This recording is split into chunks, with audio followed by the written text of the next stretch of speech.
Il y a quelque chose de magique qui se produit lorsque vous atteignez l'âge de 80 ans. Ce n'est pas ce que le monde vous dit de vous attendre. Il ne s'agit pas de ralentir, d'abandonner ou de se préparer à la fin. Il s'agit d'entrer dans une phase de la vie qui pourrait être la plus paisible, la plus authentique et la plus épanouissante que vous ayez jamais connue. À travers les cultures et les continents, les personnes qui atteignent 80 ans rapportent quelque chose d'inattendu. Elles décrivent un sentiment de paix intérieure plus grand que jamais. Elles parlent d'une clarté qui dissipe des décennies de confusion. Elles évoquent des libertés dont elles ignoraient l'existence. Et pourtant, la plupart d'entre nous passons nos 70 ans à redouter ce cap au lieu de nous préparer à l'accueillir. Et si tout ce qu'on vous a dit sur le fait d'avoir 80 ans était faux? Et si, au lieu de marquer le début du déclin, cela signalait en fait le début du chapitre le plus gracieux de la vie? Une étude récente de la MacArthur Foundation Study of Successful Aging a suivi des milliers de personnes jusqu'à l'âge de 80 ans et a découvert quelque chose de remarquable. Ceux qui ont compris et accepté les changements naturels de cette décennie n'ont pas seulement survécu, ils se sont épanouis. Ils ont déclaré avoir des relations plus profondes, une plus grande satisfaction dans la vie et un sens à leur existence que beaucoup avaient cherché toute leur vie. En réalité, votre corps et votre esprit savent exactement ce qu'ils font à 80 ans. Ils ne vous trahissent pas et ne vous laissent pas tomber. Ils vous guident vers un mode de vie qui honore la personne que vous êtes devenue et célèbre la sagesse que vous avez acquise. Aujourd'hui, nous allons explorer 5 belles transitions qui se produisent naturellement lorsque vous atteignez l'âge de 80 ans. Il ne s'agit pas de problèmes à résoudre ou de défis à relever. Ce sont des invitations à vivre plus doucement, plus authentiquement et plus joyeusement que vous n'auriez jamais pu l'imaginer. Ces conclusions sont le fruit de décennies de recherche sur ce que les gérontologues appellent le vieillissement réussi, menées auprès de milliers de personnes dynamiques âgées de 80 ans qui ont découvert le secret pour s'épanouir au cours de cette décennie remarquable de la vie. Avant de commencer ce voyage ensemble, nous aimerions savoir où vous en êtes dans votre propre histoire. Abordez-vous vos 80 ans avec curiosité ou inquiétude? Les avez-vous déjà atteints et découvrez-vous vos propres vérités? Ou accompagnez-vous un être cher dans cette transition? Partagez votre point de vue avec nous dans les commentaires, il enrichira toute notre communauté. Commençons par la première transformation en douceur qui vous attend. Votre corps commence à murmurer au lieu de crier, et apprendre à l'écouter change tout. Lorsque vous atteignez 80 ans, votre corps commence à vous parler dans un langage complètement différent. Il n'est plus exigeant ni insistant. Au contraire, il commence à communiquer à travers des rythmes doux et des flux naturels, qui, lorsqu'ils sont respectés, peuvent apporter un sentiment d'harmonie que vous n'avez jamais connu. Votre rythme circadien, cette horloge interne qui tourne depuis 8 décennies, commence à s'installer dans un schéma qui s'apparente presque à la méditation. Votre corps tend naturellement vers un coucher plus tôt, souvent vers 20 heures, et un lever plus tôt, fréquemment vers 5 ou 6 heures du matin.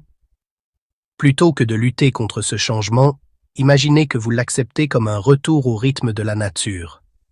Ces premières heures de la matinée deviennent un moment sacré. Le monde est calme, votre esprit est clair, et il règne une tranquillité qui invite à la réflexion, à la créativité, ou simplement à l'observation paisible du début de la journée. Le monde est calme, votre esprit est clair, et il règne une tranquillité qui invite à la réflexion, à la créativité, ou simplement à l'observation paisible du début de la journée. Beaucoup de gens découvrent que ces heures matinales deviennent le moment le plus précieux de leur journée. Votre énergie circule également différemment, se concentrant dans les premières heures de la journée et s'estompant doucement dans l'après-midi. Il ne s'agit pas de la fatigue que vous avez peut-être connue auparavant. Cela ressemble davantage à une marée naturelle, prévisible et utile. Lorsque vous travaillez avec ces rythmes plutôt que contre eux, quelque chose de merveilleux se produit. Vous cessez d'avoir l'impression de lutter contre votre propre corps et commencez à avoir l'impression de danser avec lui. Prenons l'exemple d'Eleanor, qui, à 82 ans, était initialement frustrée par le nouveau rythme de son corps. Ses activités sociales du soir lui manquaient et elle se sentait coupable de se coucher tôt. Mais lorsqu'elle a décidé de réorganiser sa vie en fonction de ses rythmes naturels, tout a changé. Elle a commencé à organiser des cafés le matin au lieu de soirée. Elle a découvert le plaisir de regarder le lever du soleil. Elle a constaté que ses moments les plus créatifs et les plus paisibles se produisaient dans ces heures calmes du petit matin, lorsque le monde s'éveillait. Eleanor a compris que son corps ne la limitait pas, mais la guidait vers un mode de vie plus durable et plus épanouissant. Ses journées sont devenues plus intentionnelles, son énergie plus concentrée et son bien-être général s'est considérablement amélioré. La clé réside dans une attention bienveillante plutôt que dans un contrôle rigide. Remarquez quand votre énergie atteint naturellement son pic et quand elle circule librement. Créez des routines qui respectent ces schémas plutôt que d'imposer d'anciens horaires qui ne vous conviennent plus. Permettez-vous de vous reposer lorsque votre corps vous le demande, et soyez actif lorsque l'énergie surgit naturellement. Plus important encore, comprenez qu'il s'agit de la sagesse de votre corps à l'œuvre. Après 80 ans d'expérience, il sait comment s'optimiser pour cette étape de la vie. Lorsque vous écoutez ces signaux doux et que vous y répondez avec bienveillance plutôt qu'avec résistance, vous découvrez un mode de vie qui vous semble à la fois naturel et nourrissant. Cela prépare le terrain pour la deuxième belle transition, celle qui transforme vos relations avec les autres. Vos relations deviennent plus significatives à mesure que vous vous orientez naturellement vers des liens plus profonds. Quelque chose de merveilleux se produit dans votre vie sociale lorsque vous atteignez 80 ans. Les relations superficielles qui occupaient autrefois une grande partie de votre temps et de votre énergie commencent à s'estomper, laissant place à des liens qui nourrissent véritablement votre âme. Il ne s'agit pas de s'isoler ou de devenir antisocial. Il s'agit plutôt de votre cœur et de votre esprit qui deviennent plus sélectifs quant à l'endroit où vous investissez votre précieuse énergie émotionnelle. Vous commencez à privilégier l'authenticité plutôt que la politesse, la profondeur plutôt que l'étendue, et la compréhension sincère plutôt que les relations superficielles. Vous constaterez peut-être que vous êtes moins intéressé par les grandes réunions et plus attiré par les conversations intimes.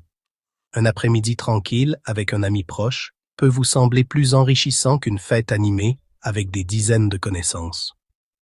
Les appels téléphoniques prennent plus de sens. Les visites deviennent plus intentionnelles. Ce processus de sélection naturelle se produit parce que votre sagesse émotionnelle s'est développée. Vous pouvez sentir plus rapidement quelles relations vous apportent de la joie et lesquelles vous épuisent. Vous êtes moins disposé à passer du temps à entretenir des relations qui ne servent vraiment personne. Les relations qui subsistent et s'épanouissent pendant cette période deviennent souvent plus profondes et plus honnêtes que toutes celles que vous avez connues auparavant. Il y a moins de faux-semblants, moins de mise en scène et plus de partage authentique de qui vous êtes vraiment.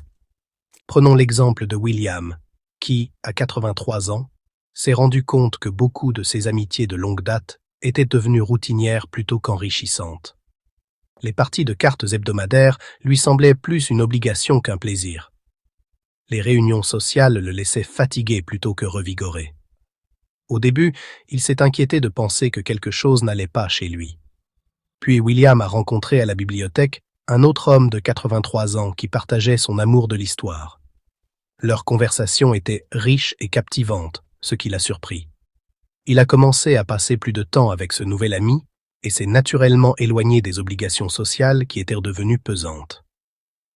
Plutôt que de perdre sa vie sociale, William a découvert qu'elle était devenue plus sélective et plus satisfaisante. Ses relations familiales se sont également approfondies, car il était plus présent et plus authentique dans ses interactions avec ses proches. Ses petits-enfants ont commencé à venir lui parler, car ils sentaient qu'il était plus disponible et qu'il s'intéressait sincèrement à leur vie. La beauté de cette transition réside dans le fait qu'elle conduit souvent à des relations plus honnêtes, plus solidaires et plus satisfaisantes sur le plan émotionnel que bon nombre des relations que vous aviez auparavant.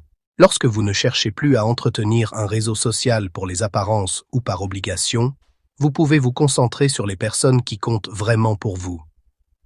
Acceptez cette évolution naturelle. Laissez les relations qui ont fait leur temps s'estomper doucement, sans culpabilité. Investissez-vous davantage dans les relations qui vous apportent joie et compréhension. Cherchez à nouer de nouvelles amitiés avec des personnes qui partagent vos intérêts et vos valeurs actuelles, quel que soit leur âge ou leur milieu. N'oubliez pas que vous ne perdez pas votre vie sociale, vous la raffinez pour en faire quelque chose de plus précieux et de plus significatif. Cette évolution sociale s'inscrit parfaitement dans la troisième transition, qui transforme votre relation au temps lui-même. Le temps devient votre ami à mesure que vous découvrez l'art de vivre dans le moment présent. Le changement le plus libérateur qui survient à 80 ans est peut-être la transformation de votre relation au temps. L'anxiété fait place à l'acceptation, la précipitation à la savouration, la peur de l'avenir à l'acceptation du présent. À 80 ans, beaucoup de gens découvrent qu'ils ont passé la majeure partie de leur vie à vivre dans le futur ou le passé, toujours en train de planifier la suite ou de réfléchir à ce qui s'est passé. Soudain, vous ressentez un attrait naturel pour le moment présent, à la fois surprenant et profondément apaisant. Ce changement s'explique en partie par la disparition de nombreuses pressions extérieures qui régissaient autrefois votre emploi du temps. Vous n'avez plus à construire une carrière, élever des enfants ou répondre aux attentes de la société en matière de productivité et de réussite. Cela vous ouvre la voie à un autre mode de vie qui privilégie le moment présent plutôt que la pression. Vous commencez à remarquer des choses que vous n'aviez pas le temps de voir depuis des décennies.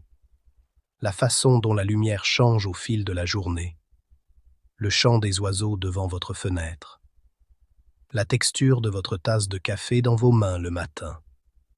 Ces petits moments, autrefois ignorés, deviennent des sources de joie tranquille.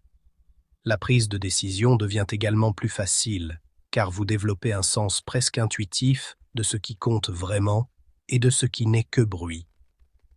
Les exigences urgentes qui vous semblaient autrefois si importantes commencent à paraître moins significatives par rapport aux satisfactions plus profondes que procurent les relations humaines, la beauté et la paix. Prenez l'exemple de Ruth, qui, à 84 ans, a fait une découverte qui a bouleversé son approche de la vie. Pendant des années, elle avait rempli son agenda d'activités, de rendez-vous et d'obligations sociales avec le sentiment constant d'être en retard ou de passer à côté de quelque chose d'important. Elle vivait dans un sentiment d'urgence permanent qui ne lui laissait que peu de place pour profiter de la vie. À 80 ans, Ruth a commencé à remettre en question cette approche. Elle a commencé à dire non aux engagements qui ne l'intéressaient pas vraiment et oui aux petits plaisirs qu'elle avait toujours repoussés. Elle a passé plus de temps dans son jardin, non pas pour accomplir quelque chose en particulier, mais simplement parce que le fait d'être parmi les plantes lui apportait la paix. Elle s'est mise à lire des livres lentement, en les savourant plutôt qu'en les dévorant. Ruth a découvert que lorsqu'elle cessait d'essayer de remplir chaque instant d'activité, ses journées devenaient plus riches plutôt que plus vides. Elle s'est retrouvée plus présente dans les conversations, plus consciente de la beauté qui l'entourait et plus en paix avec le rythme naturel de ses journées. Le secret pour accepter cette transformation du temps est d'apprendre à faire la distinction entre ce qui semble urgent et ce qui semble important. Les choses urgentes exigent une attention immédiate, mais ne contribuent souvent pas à votre bien-être à long terme. Les choses importantes n'ont peut-être pas de date limite, mais elles nourrissent votre âme et vous apportent une satisfaction durable. Commencez à pratiquer la présence par de petits gestes. Lorsque vous discutez, essayez d'être pleinement présent plutôt que de penser à ce que vous allez dire ensuite. Lorsque vous mangez, savourez vos aliments. Lorsque vous marchez, observez votre environnement. Ces pratiques simples peuvent progressivement transformer votre relation au temps, passant de l'anxiété à l'appréciation. Plus important encore, autorisez-vous à avancer à votre rythme. Dans un monde qui privilégie souvent la rapidité à la réflexion, votre ralentissement naturel est en réalité un retour à un mode de vie plus humain. Cette nouvelle relation avec le temps vous prépare à la quatrième belle transition, qui concerne le fonctionnement de votre esprit. Votre esprit devient un conseiller avisé, troquant la rapidité contre la perspicacité et la mémoire contre la sagesse. À 80 ans, votre cerveau subit une transformation remarquable qui est souvent mal comprise et sous-estimée. S'il devient moins efficace pour traiter rapidement de nouvelles informations, il devient extrêmement performant dans un domaine bien plus précieux. Synthétiser toute une vie d'expérience en une sagesse pratique. Oui, vous oublierez peut-être où vous avez posé vos clés ou aurez du mal à vous souvenir d'un nom qui vous échappe. Mais en même temps, vous constaterez probablement que vous pouvez voir clair dans des situations complexes avec une clarté surprenante. Vous pouvez repérer des schémas qui échappent aux esprits plus jeunes.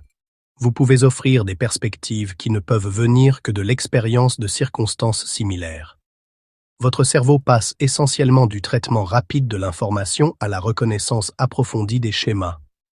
C'est comme avoir accès à une vaste bibliothèque d'expériences humaines que vous pouvez consulter chaque fois que la vie vous présente des défis ou des décisions à prendre.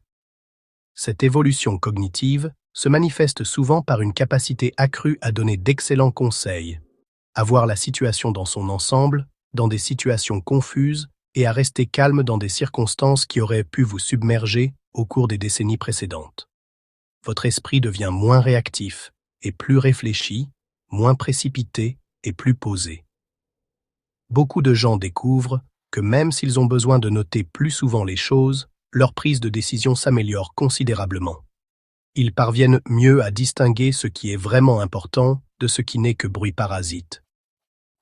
Prenons l'exemple de Frank, un ingénieur à la retraite de 86 ans, qui s'est d'abord inquiété lorsqu'il s'est rendu compte qu'il ne pouvait plus mémoriser rapidement les spécifications techniques comme avant. Il avait l'impression que son esprit s'émoussait et se demandait s'il perdait ses capacités. Puis quelque chose d'intéressant s'est produit.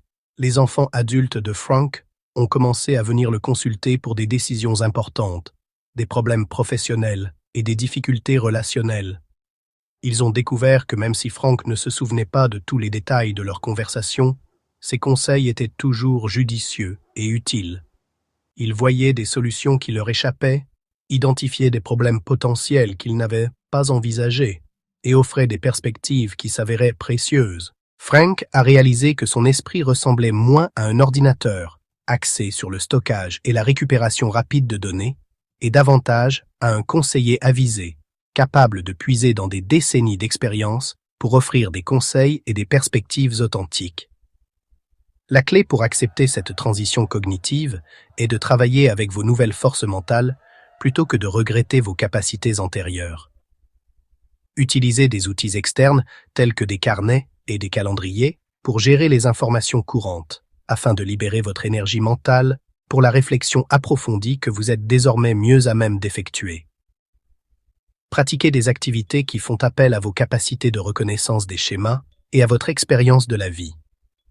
Partagez vos idées avec des personnes plus jeunes qui peuvent bénéficier de votre point de vue. Recherchez des problèmes complexes qui nécessitent de la sagesse plutôt que de la rapidité pour être résolus. Surtout, ayez confiance en la valeur de ce que votre esprit est devenu. Votre cerveau de 80 ans n'est peut-être plus aussi rapide qu'autrefois, mais il est souvent beaucoup plus sage, plus perspicace et mieux équipé pour relever les défis les plus profonds de la vie. Cette évolution cognitive prépare le terrain pour la cinquième transition, peut-être la plus belle de toutes. Vous découvrez qui vous êtes vraiment derrière tous les rôles que vous avez joués. Le cinquième changement, le plus profond, qui se produit à 80 ans, est peut-être le plus beau cadeau de toute votre vie. Vous commencez à connaître un niveau d'authenticité et de liberté que beaucoup de gens n'atteignent jamais, quel que soit leur âge. Pendant la majeure partie de votre vie, vous avez probablement joué des rôles, celui de parent, d'employé, de membre de la communauté, en essayant de répondre aux attentes et de vous conformer aux normes que la société, votre famille et les circonstances ont créées pour vous. Ces rôles ont rempli des fonctions importantes et vous ont apporté des satisfactions, mais ils ont peut-être aussi masqué votre véritable personnalité. À 80 ans, bon nombre de ces attentes extérieures disparaissent naturellement. Vous n'êtes plus en train de construire une carrière ou d'élever des enfants.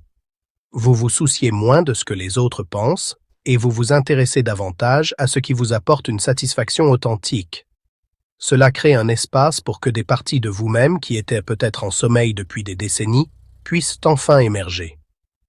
Vous pourriez découvrir des intérêts que vous n'avez jamais eu le temps de poursuivre, des opinions que vous n'avez jamais osé exprimer, ou des aspects de votre personnalité que vous avez toujours cachés. La peur du jugement qui influençait autrefois tant de vos choix commence à sembler moins importante que la joie d'être authentiquement vous-même. Il ne s'agit pas de devenir égoïste ou inconsidéré.